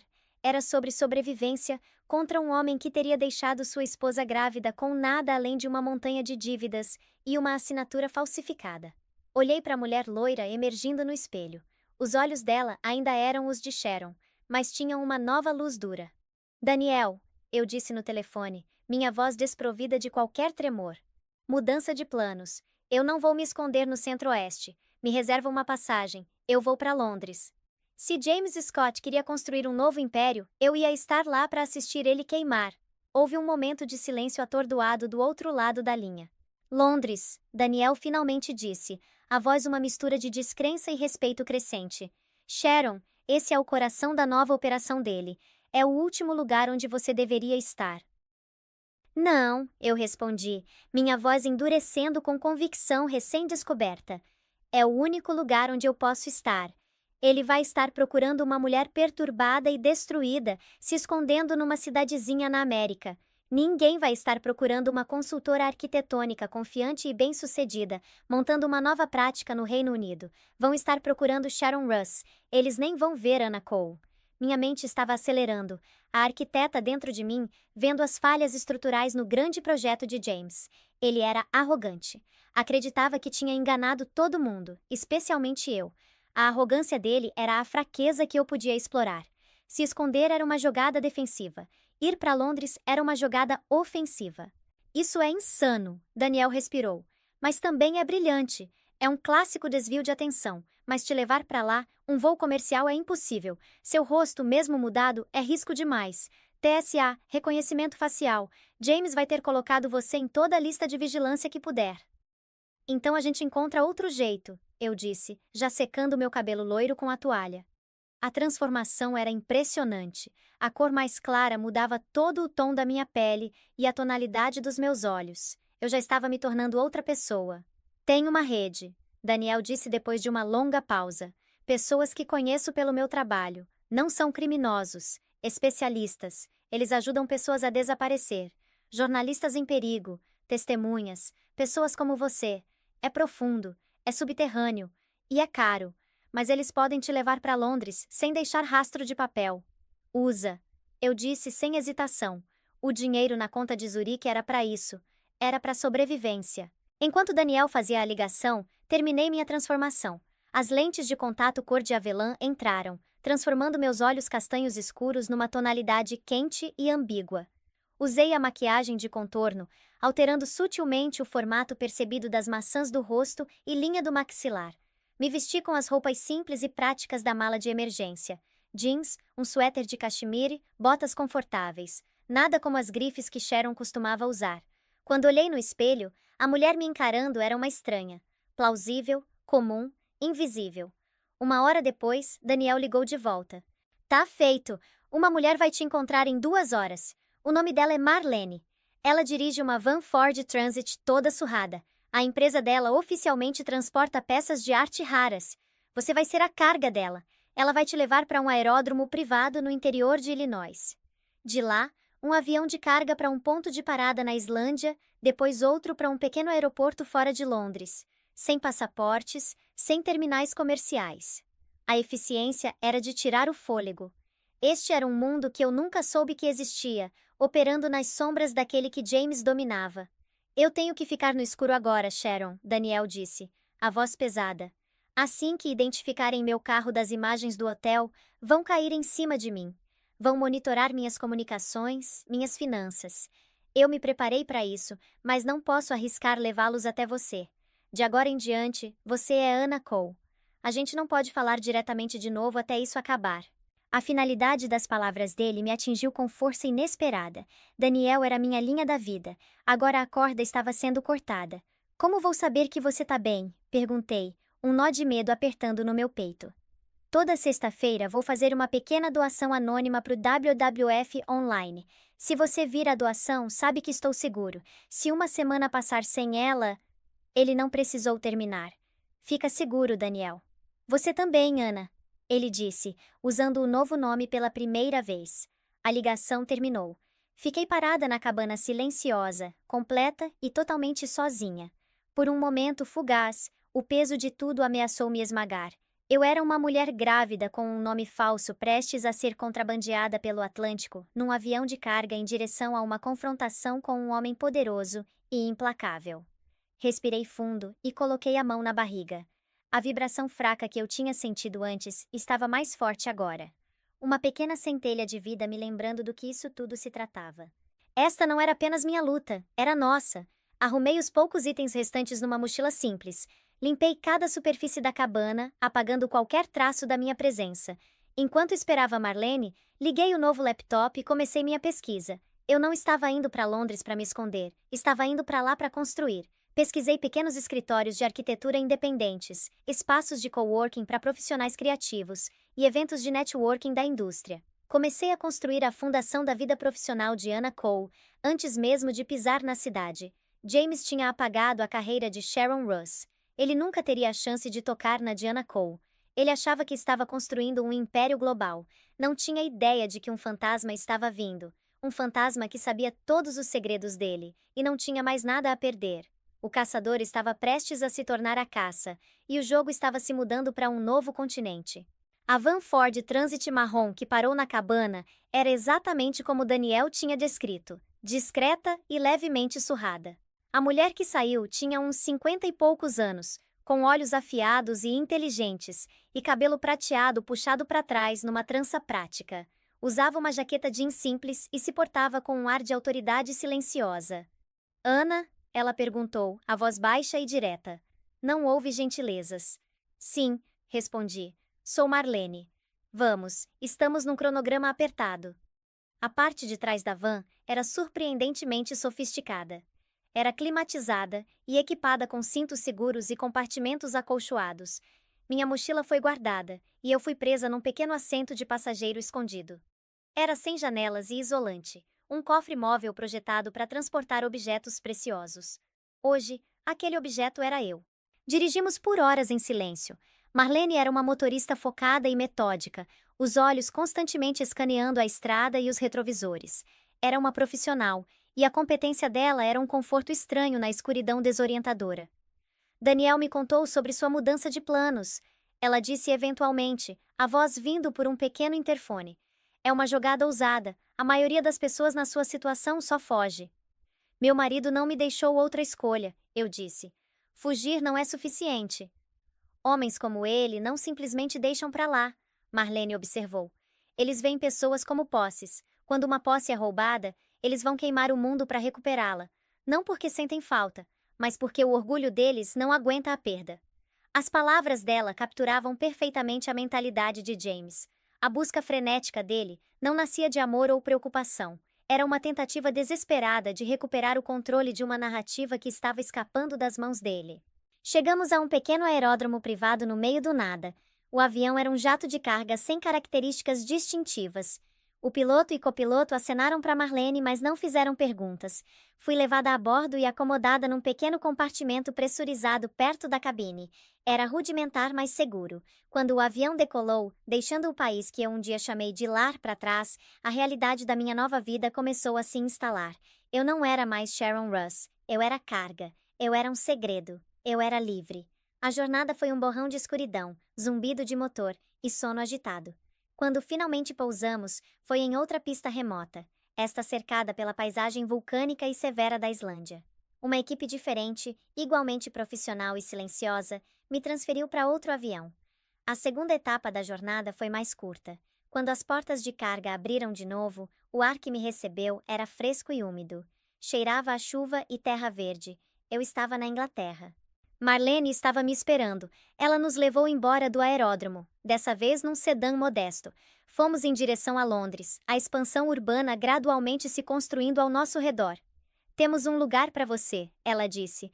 Um apartamento corporativo em Islington, alugado por 3 meses no seu novo nome. É limpo, seguro e privado. O apartamento era perfeito. Era um quarto moderno e mobiliado num prédio residencial tranquilo, anônimo o suficiente para ser seguro, mas localizado num bairro vibrante, onde uma mulher profissional solteira não se destacaria. Tem mais, Marlene disse, colocando um fino portfólio de couro na pequena mesa de jantar. Daniel fez o trabalho de base, mas minha rede construiu a estrutura. Este é o pacote de identidade completo para Anna Cole. Abri. O nível de detalhe era impressionante. Dentro havia uma carteira de motorista britânica, um cartão de seguro nacional e extratos bancários de um banco do Reino Unido, mostrando um histórico financeiro modesto, mas consistente. Havia certificados de graduação da Universidade de Manchester, Escola de Arquitetura, e um mestrado de um instituto de design suíço, cujos registros tinham convenientemente sido corrompidos num incêndio de servidor uma década atrás. O histórico de emprego era uma obra de arte. Mostrava Anna Cole como uma consultora freelancer que tinha trabalhado para vários escritórios de arquitetura que desde então tinham sido adquiridos ou falido, tornando a verificação difícil, mas não impossível. Sua pegada digital já está estabelecida, Marlene explicou. Um perfil no LinkedIn, correspondência profissional pré-datada, até algumas contas de redes sociais, com configurações de alta privacidade, o suficiente para parecer real para qualquer um que faça uma busca superficial. Mas a parte mais crucial era o documento final. Era um resumo de uma página da especialidade profissional de Anna Cole, consultora especializada na integração de culturas corporativas e espaços físicos de trabalho, durante fusões e aquisições internacionais. Fiquei encarando, o brilhantismo da estratégia se encaixando. O novo empreendimento de James, a nova firma dele, está planejando adquirir várias firmas britânicas menores para estabelecer a presença deles em Londres. Marlene disse, confirmando meus pensamentos. Eles vão precisar exatamente da expertise que Anna Cole oferece. Você pode ser contratada por uma dessas firmas antes mesmo da aquisição acontecer. Te dá uma razão legítima para estar dentro do mundo deles. Era o cavalo de Troia definitivo. Eu não seria uma outsider tentando espiar para dentro. Seria uma especialista convidada para dentro das próprias paredes do novo império dele. Tem um passo final, Marlene disse, o tom ficando mais sério. A documentação é uma coisa. Habitar a identidade é outra. Você precisa desaprender Sharon. A postura dela, os padrões vocais, a deferência. Temos alguém que pode ajudar. Os próximos 3 dias foram uma masterclass em transformação psicológica. Uma mulher chamada Doutora Alani Reed, uma ex-analista comportamental do MI6, trabalhou comigo. Era implacável. Ela corrigiu minha postura. Sharon fica em pé como se estivesse se desculpando por ocupar espaço. Anna domina seu terreno.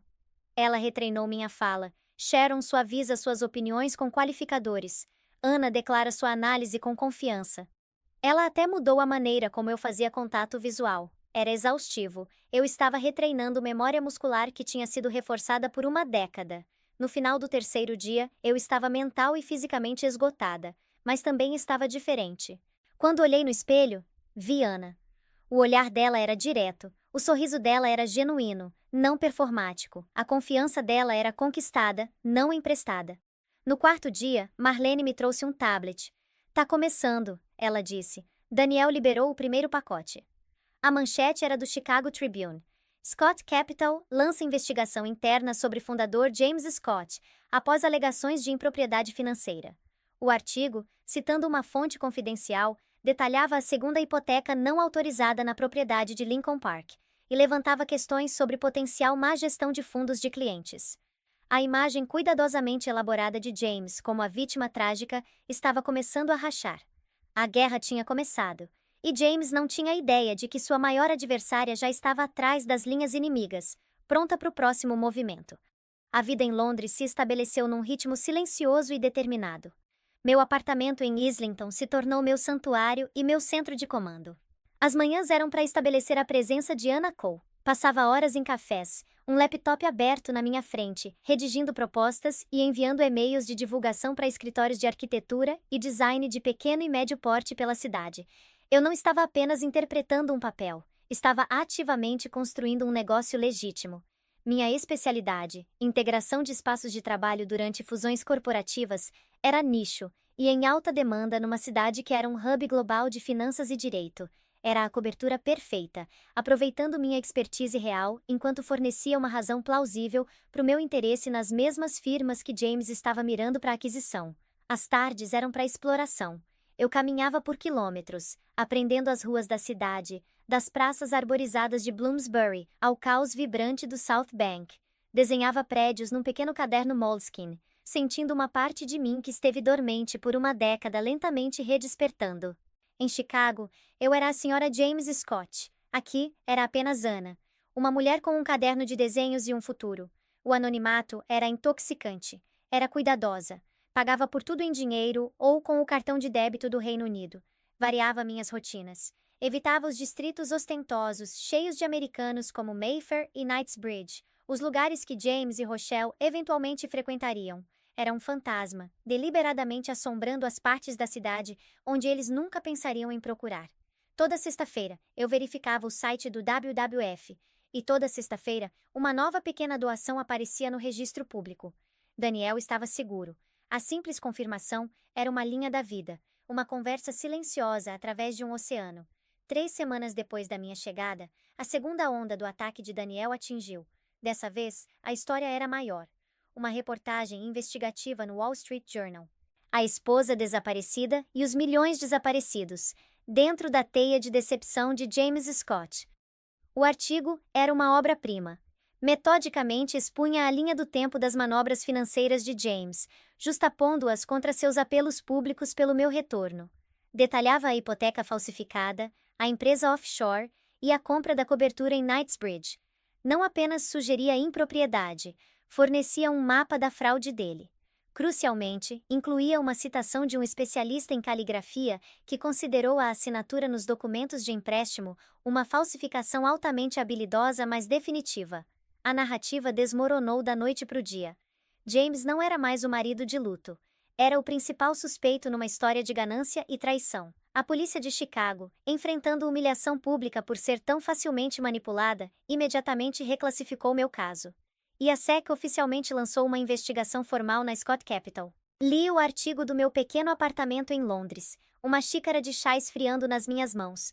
Não havia triunfo, não havia regozijo, apenas uma satisfação fria e sombria. Esta era a consequência inevitável das ações dele. Eu não tinha criado a queda dele. Tinha simplesmente acendido as luzes para que o mundo pudesse ver o monstro que ele sempre foi. Meu telefone, o seguro que Marlene tinha me dado, vibrou com uma mensagem de um número desconhecido. O protocolo era simples. Se uma mensagem fosse legítima, conteria um código específico de 5 dígitos. O código estava lá. A mensagem era breve. Ele está distraído. O conselho está forçando a saída dele. Rochelle está contratando advogados. Agora é a hora de plantar as sementes. M. Era a hora de Anna Cole fazer sua jogada. No dia seguinte, participei de um evento de networking para profissionais de design comercial em Shoreditch. Circulei, fazendo conversa, discutindo tendências em design de escritório sustentável. Eu não era mais a esposa silenciosa parada ao lado do marido. Era uma profissional falando com autoridade sobre um assunto que amava. Mirei uma conversa com o sócio-gerente de uma firma chamada Dalton & Finch, uma respeitada firma histórica britânica que eu sabia pela minha pesquisa estava lutando financeiramente e pronta para aquisição. Também sabia que estava no topo da lista de alvos de James. Me apresentei como Anna Cole. Falei sobre meu trabalho recente na Suíça, ajudando 2 bancos em fusão a integrar seus espaços de trabalho sem perder produtividade. O sócio, um homem chamado Alistair Finch, ficou intrigado. Esse é precisamente o desafio que podemos estar enfrentando, ele admitiu, a guarda baixada depois de 2 taças de vinho. Estamos em negociações sobre uma potencial parceria com uma entidade americana maior. É um processo delicado, eu disse com simpatia. Fundir culturas corporativas é tanto sobre arquitetura quanto sobre recursos humanos. O espaço físico dita como as pessoas interagem, colaboram e se sentem sobre a mudança. Dei a ele meu cartão. Se precisarem de uma consultora independente para ajudar a navegar essa transição, ficaria feliz em ter uma conversa. Ele pegou o cartão, a expressão pensativa. Anna Cole, vou guardar isso. É muito provável que entremos em contato. Voltei para casa naquela noite sob o brilho suave das luzes de rua de Londres. Era uma aposta. Um passo deliberado no caminho da tempestade, mas parecia certo. James tinha construído seu império na decepção, usando pessoas como peões. Eu estava usando meu intelecto, minha habilidade genuína para construir uma nova vida. E se essa vida por acaso me desse um lugar na primeira fila para a implosão da dele, era uma justiça poética que eu estava disposta a abraçar. A calmaria tinha acabado. A tempestade estava chegando, e pela primeira vez eu estava pronta para caminhar diretamente para dentro dela. A vista do meu escritório no 22º andar dava para o coração histórico e extenso de Londres. Um ano atrás, eu tinha chegado como um fantasma, uma mulher com um nome falso e um segredo. Hoje, Anna Cole era uma das consultoras de arquitetura mais procuradas da cidade. Minha firma, Cole Integration Strategies, tinha uma lista de espera de clientes. Eu tinha construído do nada, apenas no mérito e expertise. Minha mão descansava na curva da minha barriga. Meu filho, previsto para daqui a 6 semanas, era uma presença constante e reconfortante. Ele era meu porquê. A razão para cada risco que eu tinha assumido.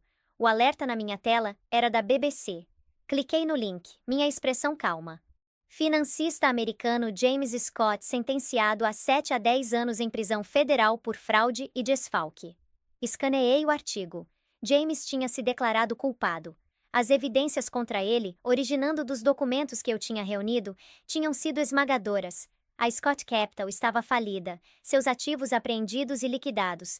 Seus ex-sócios tinham virado contra ele, ansiosos para se salvar. O império do qual ele era tão orgulhoso não era nada além de uma pilha de cinzas legais. Um artigo separado, menor, mencionava Rochelle Cherry. Ela tinha testemunhado contra James em troca de imunidade. A carreira dela estava em ruínas.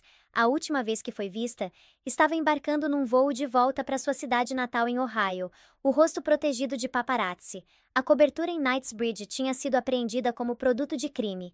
A vida que ela tinha tentado agarrar tinha desaparecido tão rápido quanto apareceu. Meu telefone seguro, usado apenas para me comunicar com a rede, vibrou. Era uma mensagem de Daniel. Nossa primeira comunicação direta em um ano. Justiça, de certa forma. A casa de Lincoln Park foi vendida em leilão hoje. O último elo foi cortado. Você está livre, Ana. Completamente. Olhei para o horizonte de Londres. Eu estava livre. Eu estava livre desde o momento em que saí daquele salão de baile. Isso era apenas o epílogo. A história não era mais sobre James. Era sobre mim. A ironia não passou despercebida de que meu maior cliente era o consórcio que tinha adquirido os restos da Dalton & Finch, a mesma firma que James estava tentando comprar. Eu tinha sido contratada para supervisionar o redesign completo e a integração cultural da nova sede deles em Londres. Eu estava literalmente construindo um novo futuro sobre as ruínas das ambições fracassadas dele. Houve uma batida suave na porta do meu escritório. Minha assistente, uma jovem brilhante chamada Chloe, colocou a cabeça para dentro. Alistair Finch está aqui para te ver. Pode mandar entrar, eu disse. Alistair, o ex-sócio da Dalton & Finch, agora um executivo sênior na nova entidade, entrou. Era um homem gentil e estável que tinha se tornado um amigo e mentor ao longo do último ano. Ana, ele disse, o rosto marcado com uma simpatia estranha. Você viu as notícias sobre aquele americano, James Scott? Mantive minha expressão neutra. Vi a manchete, um conto de advertência. E, de fato, Alistair disse balançando a cabeça. A razão de eu mencionar é um pouco estranho. Quando estávamos nas nossas negociações iniciais de compra com o pessoal dele um ano atrás, eles mencionaram a esposa dele, uma arquiteta. O nome dela era Sharon Russ. Ele olhou para mim, um lampejo de curiosidade nos olhos. Eles disseram que ela tinha desaparecido. Uma tragédia terrível. Eu só pensei, que coincidência estranha. Ambas arquitetas, ambas. Meu coração deu uma única batida forte contra minhas costelas, mas minha voz estava uniforme. O mundo é cheio de coincidências, Alistair. Agora, sobre os planos para o átrio do 4º andar, seguimos em frente. o momento passando. Mas foi um lembrete gritante de quão próximos os dois mundos, o de Sharon e o de Anna, ainda estavam. O fantasma do passado estava sempre ali, logo abaixo da superfície. Mais tarde naquela noite, enquanto caminhava para casa pela garoa suave de Londres, pensei nas palavras dele. Uma tragédia. O mundo via o desaparecimento de Sharon Russ como uma tragédia, o triste fim de uma história de uma mulher perturbada. Eles não sabiam que foi um nascimento. Parei em frente a uma pequena livraria independente. A luz quente se derramava na calçada molhada. Na vitrine estava um livro intitulado Mulheres Invisíveis, como a sociedade apaga a contribuição feminina. 1 ano atrás, eu era uma delas. Minhas contribuições para nossa vida, nosso lar, nossas finanças. Tudo apagado por James para alimentar a própria narrativa dele. Ele tentou me tornar invisível. Então, eu me tornei invisível. E nessa invisibilidade, encontrei meu poder. Encontrei minha voz. Encontrei minha força. Continuei para casa, minha mão na barriga, sentindo o chute gentil do meu filho. Ele nasceria aqui em Londres. Teria um passaporte britânico. Cresceria conhecendo apenas Anna Cole, uma mulher que construía coisas, uma mulher que era forte e independente. Ele nunca conheceria a sombra de James Scott. A história não era sobre vingança. Percebi isso agora.